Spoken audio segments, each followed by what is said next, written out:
We wanted to talk about Jordan Peterson, which I have another. Now I want to talk about this more because I've been listening to him a lot, and I got mixed feelings. You got some big opinions. I got mixed feelings. What's one the thing. theme? What's the thought? What are we talking Okay, about so here? I agree with a lot. I like. I don't know if I agree, but I like a lot of the stuff that he says. There's one thing that he said. About free speech? No, not about free speech, not about any of that shit. Just about stuff about like living Life? and life and stuff like that. I agree with. But so tell us, what's his main underlying like principles, theme? Jeez. I don't even know his main underlying principles or theme. I don't really know exactly. I feel like the way that he talks, he's more conservative, or more like by the book. And But- then spiritually, what's his deal? Dude, it's so hard. It's so hard because I think he fluctuates. But like the one thing that I will say that, and I think he's cool. Like I like listening to his videos. I've listened to I've probably listened to 3 hours of his videos the last 4 or 5 days. Like a lot of it, of his material. And the one thing that I feel after I listen to a lot of his stuff is, and when it's just on repeat, I feel like the world is like a place that like is out to get you. So you gotta like get really like strong and like be fearless and be like really tough.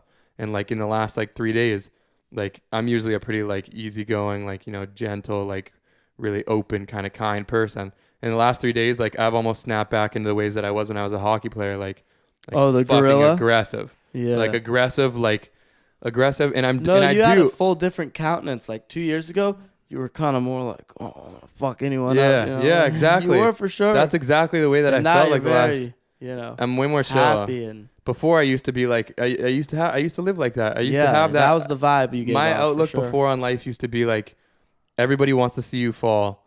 Everybody is against you. It's you against the world. So it's like a dog eat dog world. So you have to be the first person to throw the first punch, or else you're gonna get knocked down.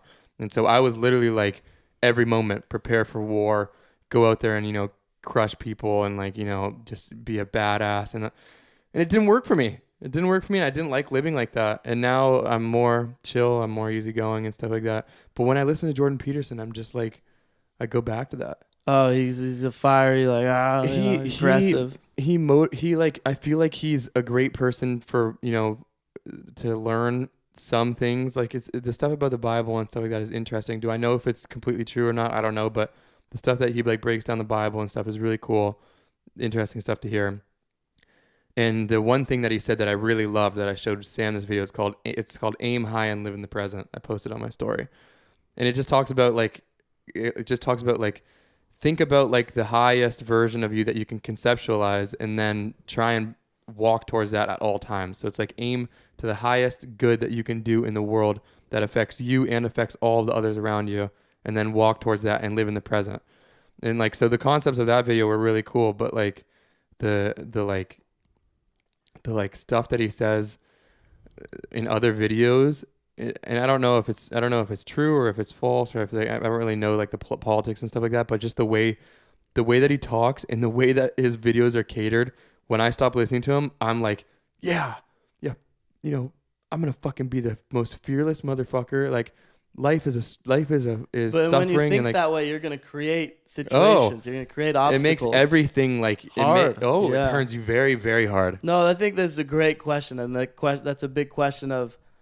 I'd say it's, do you see a world that's hostile, or do you see a world that's giving? And if you ask yourself that and you think, oh, usually, and you got to be real with yourself. Like when I go out here, and I know places, I think circumstances matter, because I know some places where I'm like, oh, I think everyone's out to get me. I get real self-conscious, or I get this and that. And then I go places where I'm like, oh, this is so giving. I feel like, and so that matters. But like real deep down, I think we all either see the world as giving or hostile. And then at the same time, you got to think so many people see the world today as like so negative, like all the bad in the world.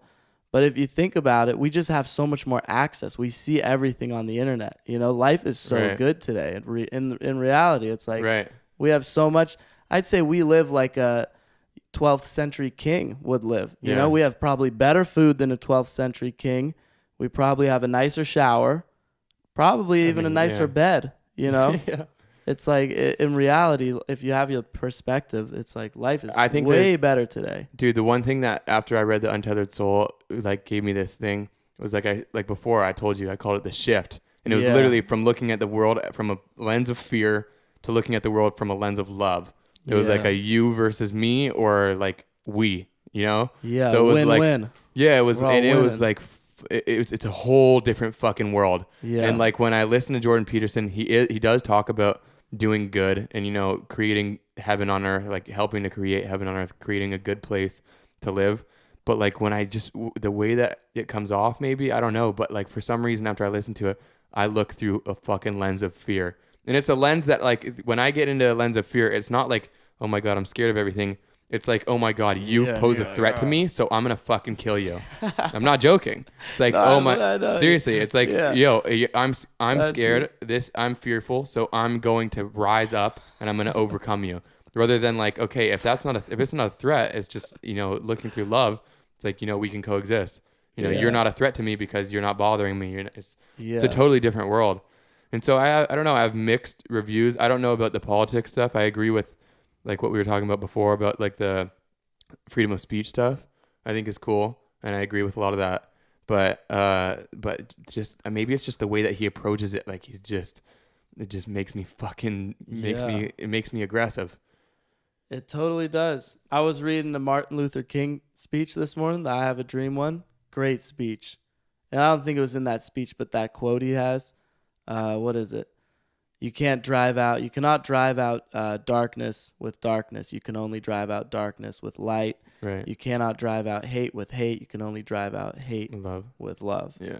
Greatest quote ever. And it's so, you know, powerful. Right. Like in today, like if you look at like politically, it's like everyone's fighting and like angry, and I think it's doing so much worse than if people did. Everyone is.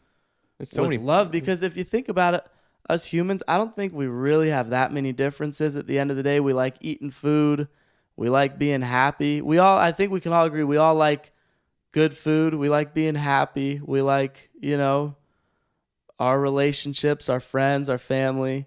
It's like what we argue about and there's so much drama about. I mean, I guess there's some pretty serious things like land and territory and oil and money and stuff. And I think it's just people get greedy. But the real issues, it's like curious.